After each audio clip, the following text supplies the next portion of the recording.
जय गुरुदेव। परम पुरुष गुरुदेव जी, जय गुरुदेव नाम। अलख यगम की पार में स्वामी तुम्हें प्रणाम। कोटि कोटि करु वंदनाय रब खर प्रणाम। चरण कमल बिसरू नहीं, जय गुरुदेव नाम। परम पूज्य स्वामी जी महाराज के चरणों में कोट कोट प्रणाम। आप सभी प्रेमी सत्संगी भाई बहनों, गुरु महाराज जी ने कहा कि जब मैंने तुम्हारी बाँह पकड़ी है तो पार तो करना ही है, बाँह गहे की लाज है। अब तो तुम्हें पार करना ही है, लेकिन इसके साथ साथ यदि तुम मेरा सहयोग दे दोगे तो थोड़ा आसान हो जाएगा, और यदि मेरा सहयोग नहीं दोगे तो थोड़ा कठिनाई होगी। कठिनाई क्या है कि तुम्हारे ऊपर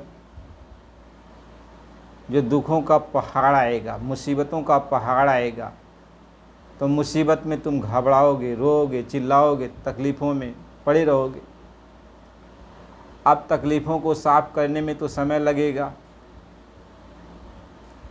क्योंकि तू नई नई तकलीफ़ें ले आएगा, और नई तकलीफ़ों को भी दूर करना, और पुरानी जो तकलीफ़ें हैं, पुराने जो कर्म है उसको भी दूर करना, तो ये डबल मेहनत का काम हो जाएगा। वैसे तो बाँह पकड़ लिया है तो पार करूँगा ही, लेकिन तुम मेरा सहयोग दे दोगे, यानी सुमिरन ध्यान भजन करोगे, सेवा सत्संग करोगे, और अच्छे भाव विचार से रहोगे, संगत अच्छी करोगे, सत्संग में बराबर समय दोगे, तो सत्संग में समय दोगे उससे भी तुम्हारी सफाई हो जाएगी। सेवा करोगे उससे भी सफाई होने लगेगी। अच्छी संगत करोगे उससे भी सफाई होने लगेगी। बराबर सत्संग में बैठोगे उससे भी सफाई होने लगेगी। सिमरन ध्यान भजन में नित्य नियम से लगे रहोगे उससे भी सफाई होगी। तो इससे तुम मेरा सहयोग दे दोगे। जब मेरा बात मानोगे, मेरी बात को मानोगे, और मैं जो कह रहा हूँ ऐसा तुम करते चलोगे, शाकाहारी सदाचारी जीवन बिताकर हर तरह से अपने आप को परहेज रखोगे, तो जल्दी सफाई हो जाएगी, और जल्दी सफाई हो जाएगी तुम मुझसे जोग हो जाओगे तो मैं उठा ले चलूँगा। वैसे यदि तुम साथ नहीं दोगे, सिमरन नहीं करोगे, ध्यान नहीं करोगे, भजन नहीं करोगे, सेवा सत्संग में नहीं लगोगे, सत्संग नहीं सुनोगे, तो दुनिया का जो बोझ है वह आता ही है, हर क्षण आता है। तो दुनिया का बोझ और लादते जाओगे, लादते जाओगे। इधर मैं काम साफ करता हूँ, इधर बोझ आ जाता है, इधर साफ करता हूँ, बोझ आ जाता है। तो कर्मों का बोझ जब आने लगता है, नए नए कर्मों का, तो उससे तुम और दुखी हो जाते हो, और परेशान हो जाते हो। आप विश्वास करने लगते हो, सत्संग छोड़ देते हो, सत्संग छोड़ देते हो। तब कहते हो कि बाबा जी ने दया नहीं किया, बाबा जी ने दया नहीं किया। हमें स्वामी जी महाराज ये कहा करते कि बच्चा जो ये कहता है कि हमें समय नहीं मिलता भजन करने का, तो इस बात को हम नहीं मानते। जो हमने तुमसे कह दिया कि दिन में रात में जब भी तुम्हें समय मिले, खेत में, खलिहान में, दुकान में, दफ्तर में, तब तुम साधन भजन कर लो। हम तुम्हें कोई प्रतिबंध रखते नहीं हैं, तुम्हें स्वतंत्र किए हैं कि तुम्हें साधन भजन करना जब भी समय मिले कर लो।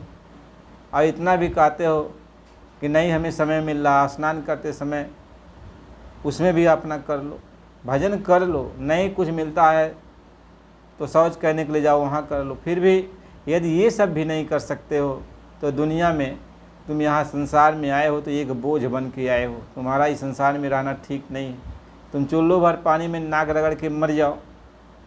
और जो ये कहता है कि भजन का समय नहीं मिलता, ये मैं इस बात को नहीं मानता।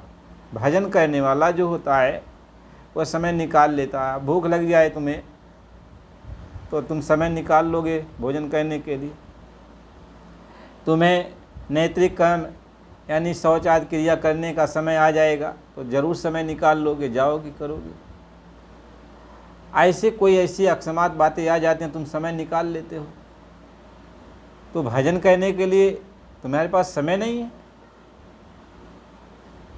कहते हो मुझे समय नहीं मिलता, भजन करने के लिए समय नहीं तुमको। इस बात को मैं नहीं मानता। गुरु महाराज जी कहते इस बात को मैं नहीं मानता। स्वामी जी महाराज ने कहा मैं तुम्हारी सब बातें सुन लूँगा, मान लूँगा, लेकिन मेरी एक बात तू मान ले बच्चा, तू भजन कर ले, भजन कर ले, भजन कर ले। यदि तू भजन करेगा तो तुम्हारी सब बातें मान लूँगा, यदि तू भजन नहीं करेगा तो फिर यहाँ कोई जो है पुड़िया बांध के थोड़ी रखा हूँ कि आओ पुड़िया तुम्हें दे देता हूँ, दया की पुड़िया दे देता हूँ। अरे जब कुछ करोगे तो दया उसके साथ चलेगी, जब कुछ करोगे तो उसके साथ दया दुआ चलेगी।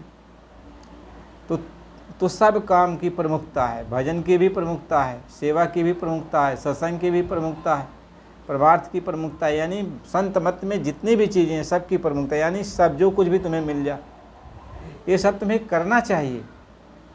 तुम अपने मन के होशियार बनते हो, जो भी मन में आता हो कहने लगते हो, महात्माओं की एक भी सीख नहीं मानने को तैयार होते हो। जब कोई आपको कुछ समझाने लगता है तो आप अपनी वाली करते हो। जब आपको ये मालूम है, आपको पहली बात तो यह है सत्संग बराबर मिलता नहीं। सत्संग जब मिलता तो समझ में कुछ आता। कभी कभी सत्संग किया, कभी नहीं किया, कभी किया, कभी नहीं किया। तो इस तरीके से और सत्संग में तब गया जब बहुत विपत पड़ गई, नहीं चाहो तरफ से तुम्हारा दिमाग काम कर रहा तो जाके सत्संग में बैठ गए। उसी उधेड़ बुन में हम सत्संग में चले गए हैं, हमारी विपत खत्म हो जाएगी, हमारी परेशानी खत्म हो जाएगी, हमारा यही चिंता। तुम सत्संग सुन नहीं रहे हो, तुम बस यही चिंता कर रहे हो, उसमें बैठ कर यही चिंता कर रहे हो।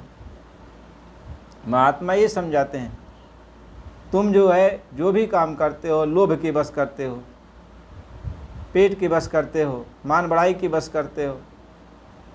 तुम्हें संत मत का जो इतिहास है, संत मत की जो रहनी गानी है, यह कभी समझा ही नहीं।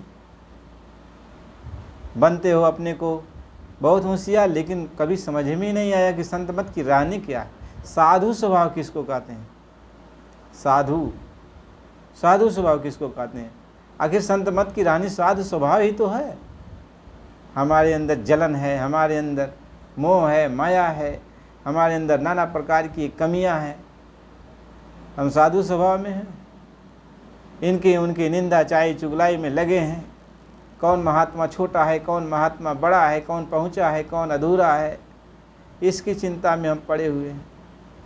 हमारा ग्रंथ ऊंचा है, उनका ग्रंथ ऊंचा, हमारा मजहब ऊंचा है, हमारा उनका मजहब ऊंचा है, बस इसी चिंता में पड़े हो। अपनी रहनी गानी कैसे हमें यदि प्रभु की प्राप्ति करनी है, अपने घर चलना है, तो सरल मार्ग से हमें चलना पड़ेगा, सीधा साधा मार्ग से चलना पड़ेगा। एक ज्ञान बुद्धि से जो इतना लगाते हो, ज्ञान बुद्धि का जो, जिससे तुम प्रभु भक्ति में थोड़ी, प्रभु कहता तुम ज्ञानवान हो तो जाओ अपने ज्ञान से काम कर लो। भगवान की भक्ति अबोध बालक की तरह होती है। जिस बालक को ये नहीं पता है कि आग पकड़ूंगा तो जल जाऊंगा, जिस बालक को ये नहीं पता है कि सांप जा रहा है उसको पकड़ूंगा तो ये काट लेगा, जिस बालक को ये नहीं पता है कुआं है इसमें गिरूंगा तो क्या हो जाएगा, ये सब उसको नहीं पता है। वह जब कुएं में जाता है झांकने के लिए तो उसके जो जिम्मेदार होते हैं माता पिता और लोग, वो दौड़ के उसको पकड़ते हैं। वो आग के पास जाता है तो वो दौड़ के पकड़ते, उसको नहीं पता है। वह सांप को पकड़ता है तो पकड़ने के लिए जाता है तो जो उसके जिम्मेदार हैं वो उसको पकड़ते हैं, उसको तो बुद्धि नहीं है। इसी तरीके से जब हम अपने प्रभु के तरफ चलते हैं, प्रभु भक्ति में चलते हैं, प्रभु से मिलने की तरफ चलते हैं, तो हमारा जो जिम्मेदार है वो मालिक है, वो मालिक हमको देखता है कि इस बच्चे को कोई ज्ञान नहीं है, यह समर्पित है मेरी तरफ। जैसे बच्चा समर्पित है, अब उसको अपने नंगा होने का नहीं कोई डर है, बच्चा टट्टी पेशाब करता उसको कोई लाज भय नहीं है, बच्चा कुछ भी, उसको क्या पता है। लेकिन ज्यों-ज्यों वो सियाना हो जाएगा, जब उसको ज्ञान बाहर का दुनिया का होने लगता तो पर्दा डालने लगता। अब वो पर्दा डालने लगता, अपने को उसके अंदर लज्जा शर्म हया सब कुछ आने लगता है। अब पर्दा में वो रहने लगता है। तो महात्मा ये समझाते हैं लेकिन जब अबोध में था तो कोई पर्दा नहीं था, कोई उसको ज्ञान नहीं था, कोई उसको लाज नहीं था, कोई उसको मान बढ़ाई नहीं थी। तो भक्ति का जो मार्ग है वो अबोध बालक की तरह है। जब अबोध बालक की तरह आप बनोगे तब प्रभु की भक्ति में चलोगे, यानी प्रभु तुम्हें अपने साया में, अपने जो छाया में, अपने गोदी में रख लेगा। तब प्रभु के सानिध्य में तुम रहोगे जब अबोध बन जाओगे, अबोध बालक हो जाओगे जिसको किसी तरह का कोई ज्ञान नहीं। और जब तुम्हें पास ज्ञान हो जाएगा तब तुम ज्ञानी कहलाओगे। तो ज्ञानी अपने हिसाब से भगवान को खोज करता है, ज्ञानी अपने हिसाब से भगवान की खोज करता है। कहीं पोथी में खोजेगा, कहीं पानी में खोजेगा, कहीं पाथर में खोजेगा, कहीं हठ करके खोजेगा, कहीं योग यज्ञ करके खोजेगा। नाना प्रकार के जाप ताप व्रत उपवास हठ योग कर्म कांड, वो ज्ञानी जब हो गया तो इसमें खोजेगा भगवान को। तो भगवान कहा था खोज ले मुझको, अब तो होशियार हो गया तो मुझको खोज ले। तो खोजते खोजते जन्म बीत जाता है, गंवा देता है सारा जन्म, लेकिन भगवान को पाता नहीं। इसलिए भगवान ने कहा कि मुझको कहाँ ढूंढे बंदे, मैं तो तेरे पास में खोजी होए तुरंत मिली हूँ पल की तलाश में। यदि खोजी कोई होएगा तो एक पल में मैं मिल जाता हूँ, मैं कहीं दूर थोड़ी रहता हूँ। लेकिन मेरे मिलने का जो मार्ग है वो भक्ति है। और भक्ति का मतलब होता है समर्पण, समर्पण का मतलब होता है अबोध। आप अबोध हो, यानी दुनिया का सारा बोध खत्म। अब यहाँ आप जब मालिक के ज्ञान की तरफ चलोगे तो आंखें बंद करो तो कुछ दिखाई नहीं पड़ता, कान बंद करो तो कुछ सुनाई नहीं पड़ता। अब आपकी यदि आंखें बंद हो जाए, आपके कान बंद हो जाए, आपके हाथ काम नहीं करें, आपके पैर काम नहीं करें, तो आप किस जगह जाओगे? जबान आपका काम नहीं करे तो आंख भी बंद, कान भी बंद, जबान भी बंद, हाथ पैर भी हिल डुल नहीं रहे हैं, तो आप कैसे चलोगे, कैसे प्रभु के पास जाओगे? इसलिए महापुरुषों ने लिखा कि बिनु पद चलाई, बिनु पद चलाई सुनाई बिनु काना, बिनु पद चलाई सुनाई बिनु काना। और कर बिनु करम कराई विधि नाना। आनन रहित सकल रस भोगी, अबिनु बाणी बकता बड़ जोगी बिनु बाणी। यही सब भांति अलौकिक करनी, उमाता सुचरित्र नहीं बारनी। कहते हैं अब ये समझो कि आपके हाथ काम न करे, आपके पैर न काम करे, आपकी जबान न काम करे, आपकी आँख काम न करे, आपके कान न काम करे आपके, तो फिर कैसे खाओगे, कैसे चलोगे, कैसे पहुँचोगे, कैसे देखोगे, कैसे सुनोगे, कैसे रस का स्वाद लोगे? तो कहें जब ये काम नहीं करता है तब अलौकिक, यानी जिस चीज़ को हम देख नहीं पा रहे हैं, जिस चीज़ के बारे में हम समझना नहीं पा रहे हैं, वो चीज़, यानी वो आँख मिल जाती है, वो कान मिल जाते हैं, वो हाथ पैर मिल जाते हैं, वो जो है जबान मिल जाती है।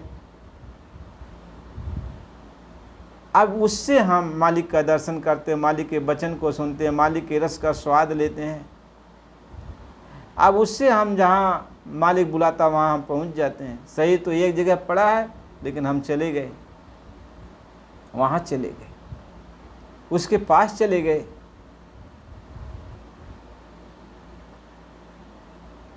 महात्मा तो इस बात को समझाते हैं। तो प्रभु के पास चलने के लिए आपको हाथ की ज़रूरत नहीं, इस पैर की ज़रूरत नहीं, इस कान की ज़रूरत नहीं, इस आँख की ज़रूरत नहीं, इस जबान की ज़रूरत नहीं, इन इंद्रियों की ज़रूरत नहीं है। जब भगवान से मिलना है तो इनकी ज़रूरत नहीं। आज जब इनकी ज़रूरत नहीं है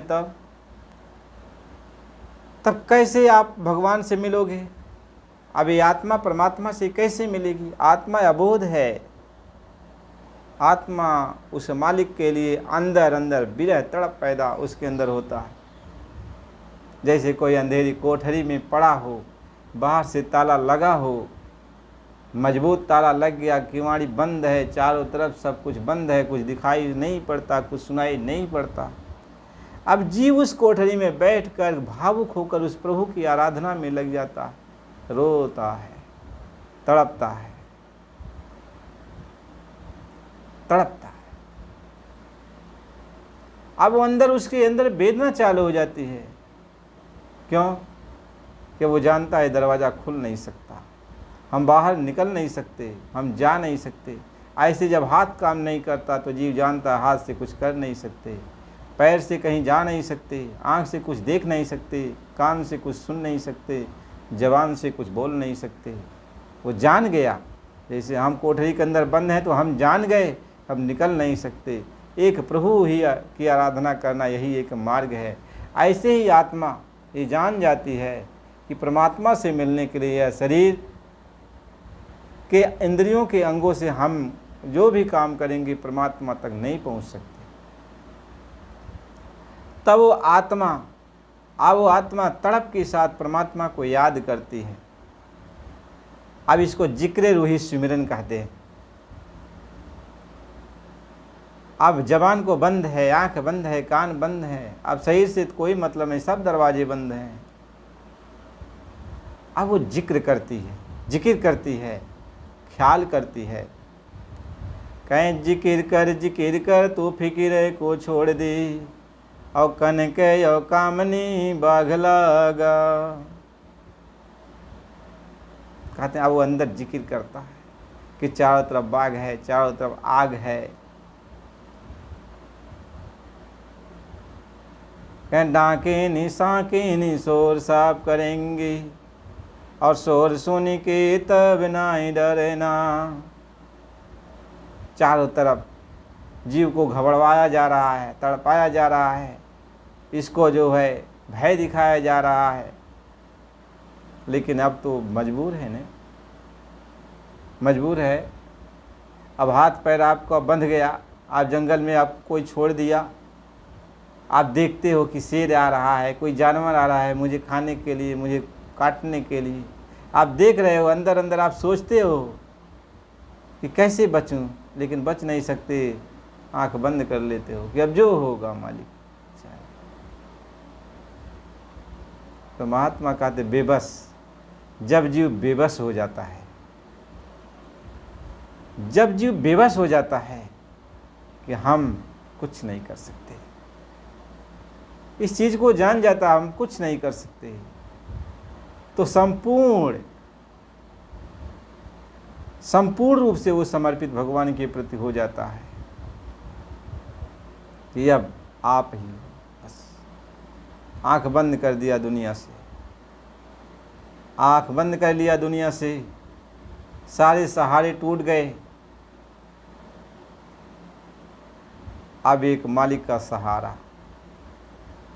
महात्मा ये समझाते जब सबके सहारे टूट जाते तब सिर्फ एक मालिक का सहारा शेष रह जाता। भगवान कहते जब सबके सहारे टूट जाते तब मेरा सहारा जीव ले लेता है, तो मैं उसका सहारा बन जाता हूँ,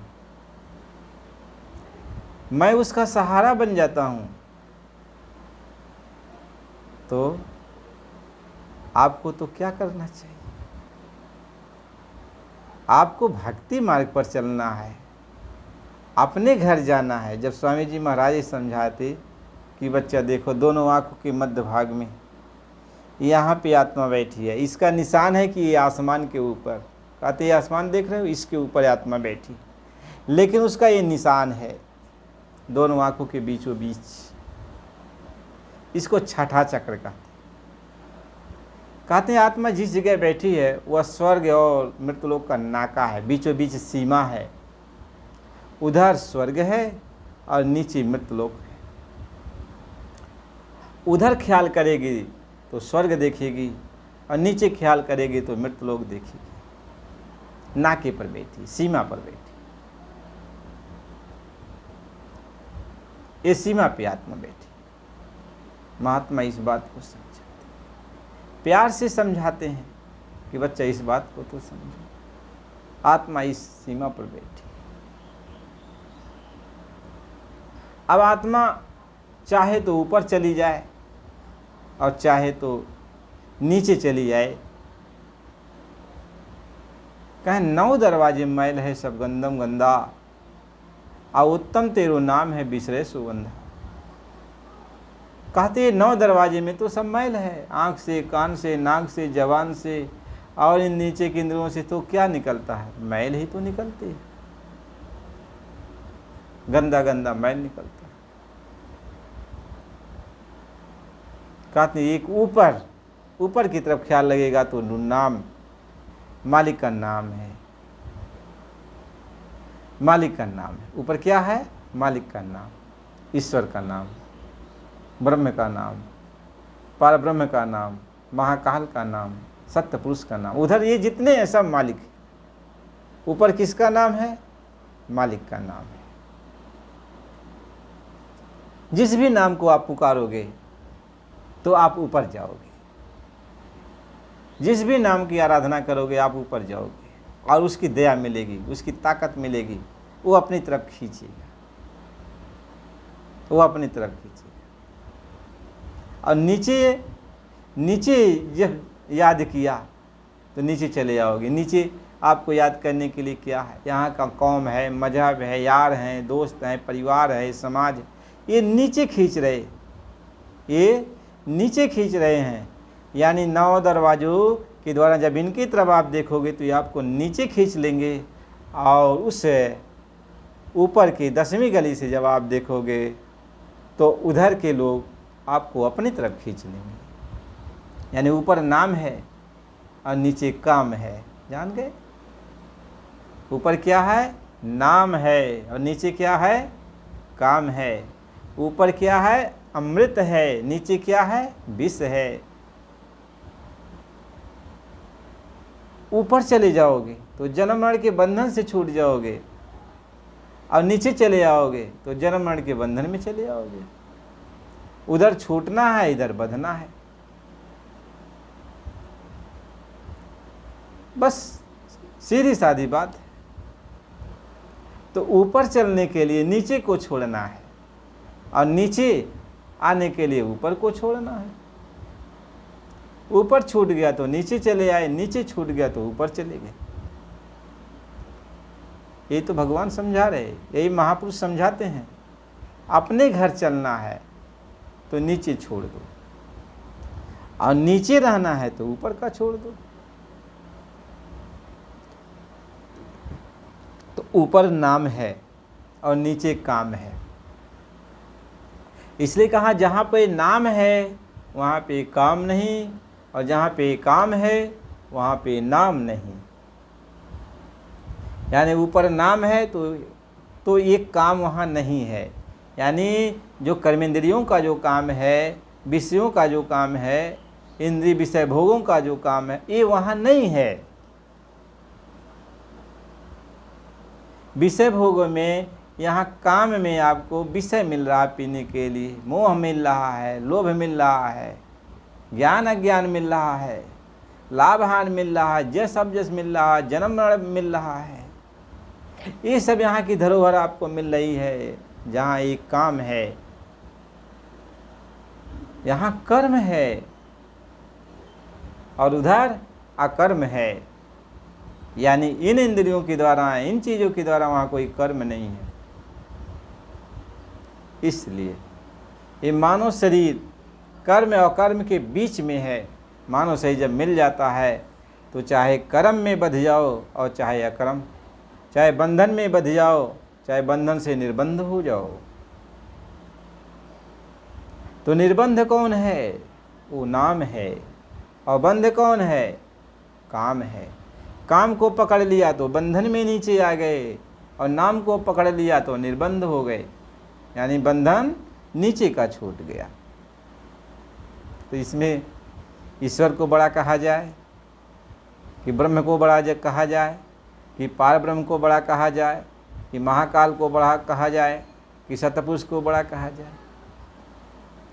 कैसा बड़े हैं अपनी अपनी जगह पे। आपसे तो सभी बड़े हैं ना, आपसे ईश्वर भी बड़े हैं, आपसे ब्रह्म भी बड़े हैं, आपसे परब्रह्म भी बड़े हैं, आपसे महाकाल भी बड़े हैं। आप सतपुरुष की तो बात ही छोड़ दीजिए। तो आप सबको, यानी जो आपसे बड़े हैं उनको आप सिजदा करोगे ना, सम्मान करोगे ना। जब हम गुरु हमें मिल जाता है और जब हम ऊपर की तरफ चलते हैं तो गुरु मिलता है तो हमें वो ईश्वर को लखाता है, कहें देखो ये ईश्वर है, इनको प्रणाम करो, इनको प्रणाम करो ईश्वर को। और जब हम प्रणाम करते हैं ईश्वर को, उनके रूप का ख्याल करते हैं, ईश्वर को प्रणाम करते हैं, उनकी आवाज़ को सुनते हैं तो बहुत प्रसन्न हो जाते हैं। उनके प्रसन्न की कोई सीमा नहीं रहती और हंस देते हैं। ईश्वर प्रसन्न हो गए, हंस दिए, और जैसे हंस दिए तो झरझर झरझर झरझर जितने कर्म थे झड़ गए। यानी जो अवरुद्ध था, जो रोड़ा था, जो आत्मा के अंदर जाने में रुकावट थी, वो सब हट गई और ईश्वर प्रसन्न हो गए और रास्ता मिल गया, कहीं जाओ। अब अपना बल दे दिए, ताकत दे दिया। गुरु का बल तो है ही, ईश्वर भी अपना बल दे दिया। कहा यहाँ रुको मत, यार आगे चल जाओ, मैं प्रसन्न हो गया। अब आगे जब चला गया तो ये गुरु लखा देते हैं कि ये ब्रह्म है, हम ब्रह्म का ख्याल करते हैं, ब्रह्म को प्रणाम करते हैं। ब्रह्म खुश हो गए। जब ब्रह्म खुश हो गए वो भी मुस्कुरा दिए। जब वो मुस्कुरा दिए तो जो भी वहाँ बंधन था वह भी हट गया और ब्रह्म ने कहा आगे चले जाओ, पिया पद में पहुँच गए। वहाँ पार ब्रह्म का दर्शन हो गया, गुरु ने उनको लखा दिया। और वो जब देखें वो भी प्रसन्न हो गए, वो भी खुश हो गए, कहीं आगे मानसरोवर में स्नान करवा दिया। अब आत्मा एकदम नहा धो के एकदम सज गई। मानसरोवर में स्नान कर ली तो नहा धोकर सज ली। जब सज ली तो जो इन सब का मालिक है, यानी जो ईश्वर का भी, ब्रह्म का और पार ब्रह्म का, इन तीनों का जो मालिक है वो महाकाल, उनका दर्शन हो गया। जब उनका दर्शन हो गया, गुरु ने उनको भी लखा दिया तो वो भी प्रसन्न हो गए, वो भी प्रसन्न हो गए और कहें कि देखो ये रास्ता है अपने देश जाने का। अब जो है रास्ता पकड़ा दिए और अपना बल दे दिया, वो भी अपना बल दे दिए। गुरु का बल तो ही है, वो भी अपना सहारा, अपनी ताकत दे दिए, शक्ति दे दिए। और फिर आगे हम अपने देश में दाखिल हो गए तो सत्यपुरुष का दर्शन हो गया। जब सत्यपुरुष का दर्शन हो गया तो सत्यपुरुष भी प्रसन्न हो गए, और जब सत्यपुरुष प्रसन्न हो गए तो वो अपना बल दे दिए, अपना रूप बनाकर अपना ताकत दे दिए और आगे भेज दिया अगम लोक में, अलख लोक में। तो अलख पुरुष का दर्शन हो गया। अब अलख पुरुष का दर्शन हो गया, वो भी प्रसन्न, उन्होंने अपनी ताकत दे दिया, अपना बल दे दिया, अगम लोक में पहुंचा दिया। तो अगम पुरुष का दर्शन हो गया तो अगम पुरुष भी प्रसन्न, अब वो भी जो है अपना बल ताकत दे दिया, यानी आपको अगम रूप, अगम बना दिया, अगम पुरुष का रूप प्रदान कर दिया। आप इतनी बड़ी ताकत आपके अंदर हो गई तो आप जाकर के अनाम धाम अपने मालिक में जाकर मिल गए। तो महात्मा तो ये समझा रहे, तो किसको छोटा कहा जाए, किसको बड़ा कहा जाए। गुरु नहीं मिलेगा तो नाम नहीं मिलेगा, नाम नहीं मिलेगा तो ईश्वर नहीं मिलेगा, ईश्वर नहीं मिलेगा तो ब्रह्म नहीं मिलेगा, ब्रह्म नहीं मिलेगा तो पार ब्रह्म नहीं मिलेगा, पार ब्रह्म नहीं मिलेगा तो महाकाल नहीं मिलेगा, तो महाकाल नहीं मिलेगा तो सत्यपुरुष नहीं मिलेगा, सत्यपुरुष नहीं मिलेगा तो अलग पुरुष नहीं मिलेगा, अलग पुरुष नहीं मिलेगा तो अगम पुरुष नहीं मिलेगा, अगम पुरुष नहीं मिलेगा तो अपना प्रभु और कुल मालिक नहीं मिलेगा। तो किसको छोटा कहा जाए और किसको बड़ा कहा जाए। इसलिए सब बातों का एक निचोड़ लोग महात्माओं ने बताया कि गुरु, यानी गुरु सीढ़ी से यदि तुम चढ़ना शुरू कर दोगे, गुरु में समर्पित हो जाओगे, तो गुरु अपना बल दे देगा, अपनी ताकत दे देगा। तब जब गुरु ताकत मिल गया तो ईश्वर भी अपनी ताकत दे देगा, फिर ऊपर ब्रह्म भी अपनी ताकत देगा, परब्रह्म भी अपनी ताकत देगा, महाकाल भी अपनी ताकत देगा, सतपुरुष, अलग पुरुष, अगम पुरुष सब अपनी ताकत देगा। और आत्मा अनाम धाम में अपने घर पहुंच गई, अनाम प्रभु का रूप बन जाती। आप कहो कौन अनाम है, कौन अलग पुरुष है, कौन अगम पुरुष है, कौन सत्य पुरुष है, कौन ईश्वर है, कौन ब्रह्म है, कौन पार ब्रह्म है, कौन महाकाल है? आप सबको नकार दो।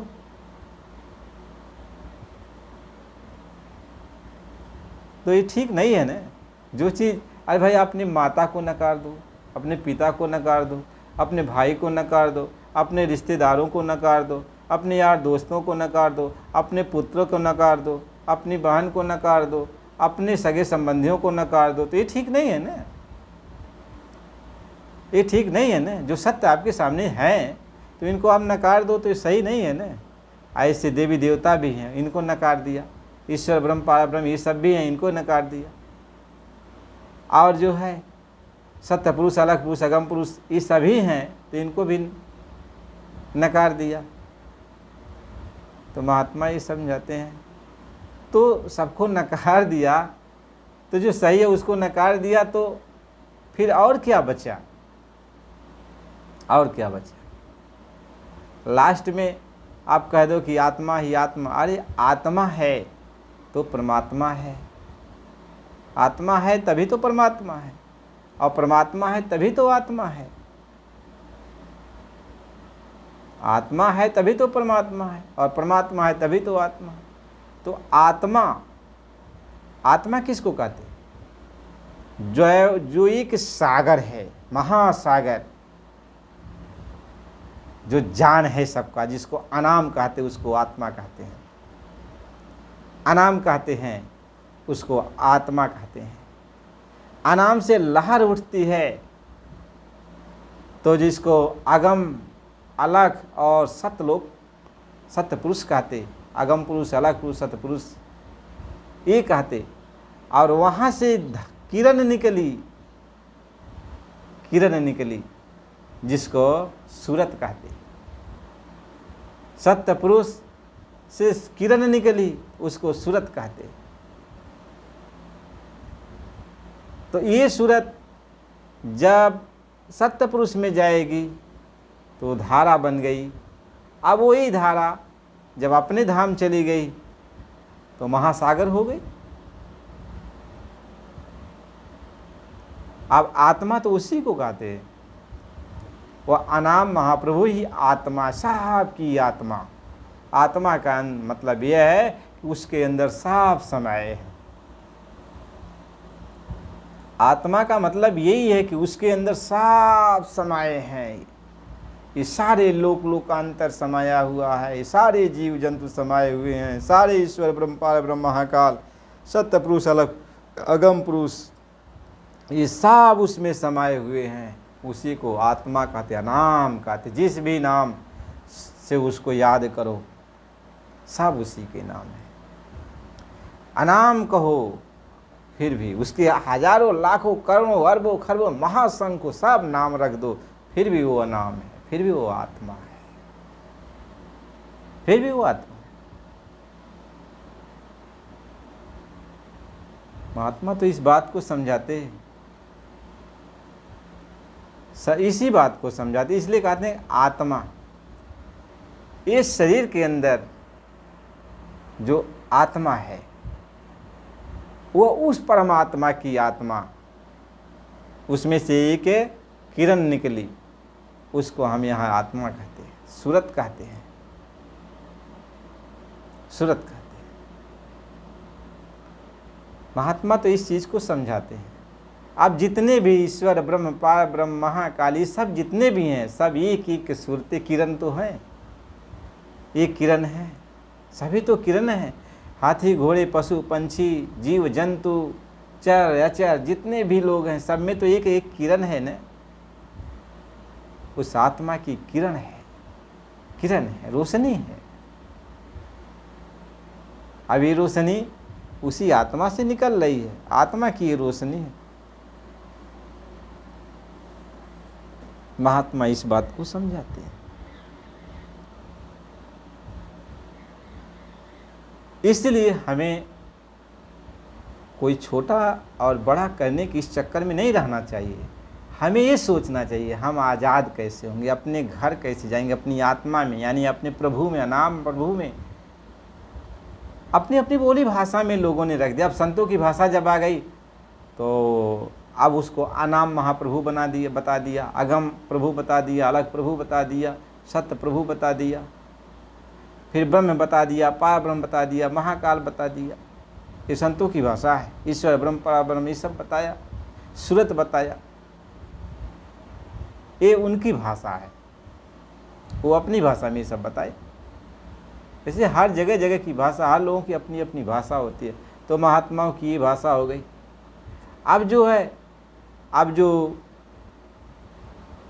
साध पुरुष आते हैं वो अपनी भाषा में समझाते हैं। अब जो साधक होते हैं वो अपनी भाषा में समझाते हैं। जो योगेश्वर होते हैं वो अपनी भाषा में समझाते हैं। जो जोगी होते हैं वो अपनी भाषा में समझाते हैं। जो ऋषि मुनि होते हैं वो अपनी भाषा में समझाते हैं। तो सबकी अपनी अपनी भाषा है, यानी अपना अपना अनुभव है। अपने अपने अनुभव से अपनी अपनी भाषा में समझा रहे।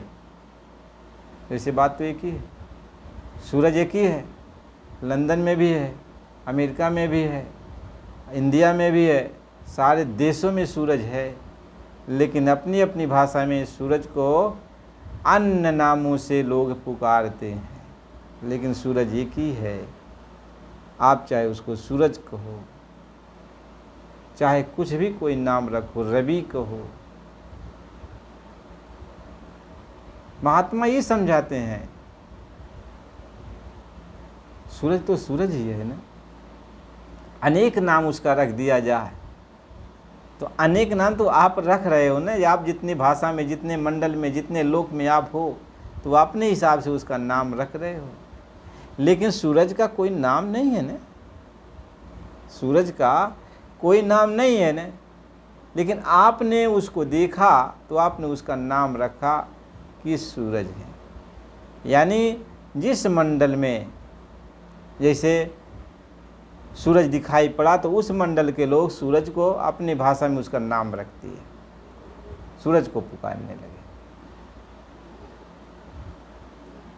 ऐसे ही प्रभु अनाम है तो प्रभु अगम लोक में रहने वाले उसको अगम पुरुष कहा, अलग लोक में रहने वाले लोग उसको अलग पुरुष कहा, सतलोक में रहने वाले उसको सत्य पुरुष कहा।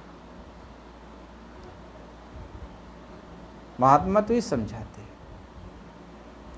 इसलिए लफ्जों के चक्कर में नहीं रहना चाहिए। आपको अपने घर जाना है तो अबोध बनो, क्योंकि अंदर का आपको जरा सा भी ज्ञान नहीं है। यहाँ जितना भी ज्ञान आप समझाते हो, बुझाते हो, एक किताबी ज्ञान है, यानी अक्षरी ज्ञान है। अक्षरों के समूह से आपको ज्ञान मिला, पढ़ लिख करके आपको ज्ञान मिला। लेकिन जो आत्मिक अनुभव का जो ज्ञान है वो अलग है। उस आत्मिक अनुभव का ज्ञान प्राप्त करने के लिए आत्मदर्शी महात्माओं के पास जाकर के, तत्वदर्शी महात्माओं के पास जाकर के, अनुभवी महात्माओं के पास जाकर उनसे वह शिक्षा दीक्षा तुम्हें ग्रहण करना पड़ेगा। तब आप जान पाओगे कि सच्चाई क्या है। बकवास करने से कुछ होता थोड़ी है। यह है अबोध बनने का मार्ग। कहें दीन गरीबी धार तेरे भले की कहूँ, तेरे भले की मैं कहता हूँ, तू अपने अंदर दीनता ले आ, गरीबता ले आ। क्या करेगा? क्योंकि यहाँ से जाएगा तो अबोध बन के जाएगा। क्या लेकर के आया जग में, क्या लेकर के जाएगा? कहीं मुट्ठी बांधे आया जग में, हाथ पसारे जाएगा। कहते कुछ तेरे साथ जाने वाला नहीं है। किस चीज़ का गुमान करता है? भगवान कहते जो कुछ भी लिया यहीं से लिया, जो कुछ भी बनाया यहीं पे बनाया। तो जब जाएगा तो यहाँ जो बनाया यहीं छोड़ देगा, यहाँ से लेकर बनाया तो यहीं छोड़ देगा। कुछ लेके आया होता तो बताता। लेके आया तू अपना कर्म लेके आया, जैसा तू पूर्व जन्म में जो अच्छा बुरा किया था वही भाग्य बनकर तेरे साथ आया, वही दुख सुख तुम्हें भुगता रहा है। और यहाँ फिर तुम्हें भाग्य बनाने के लिए कहा गया कि अपने भाग्य को बना लो, यानी अपनी आत्मा को अब जगा लो और निकल चलो। अब ये आने जाने की नगरी को छोड़ो। लेकिन फिर भी आप नहीं समझते हो। महात्मा इसी बात को समझाते हैं। इसलिए प्रेमी भाई बहनों, सत्संग की बहुत ज़रूरत है। बिना सत्संग के कुछ होने जाने वाला नहीं है। किसी की निंदा चाहे चुगलाई से बचो, यह सबसे बड़ा। परमार्थ के मार्ग में यदि आप निंदा चाहे चुगलाई नहीं करोगे तब तो आपकी राह आसान हो जाएगी। यदि आप निंदा चाहे चुगलाई में लगे रहोगे तो आपकी राह बड़ी कठिन हो जाएगी। क्यों कि जाने अनजाने तो निंदा यदि किसी की करता है तो प्रभु की ही करता है। क्योंकि सभी के अंदर वो परमात्मा की किरण है, परमात्मा है। जब परमात्मा की किरण है तो वह किरण परमात्मा से जुड़ी है। उसको तुम निंदा करते हो तो परमात्मा की निंदा करते हो।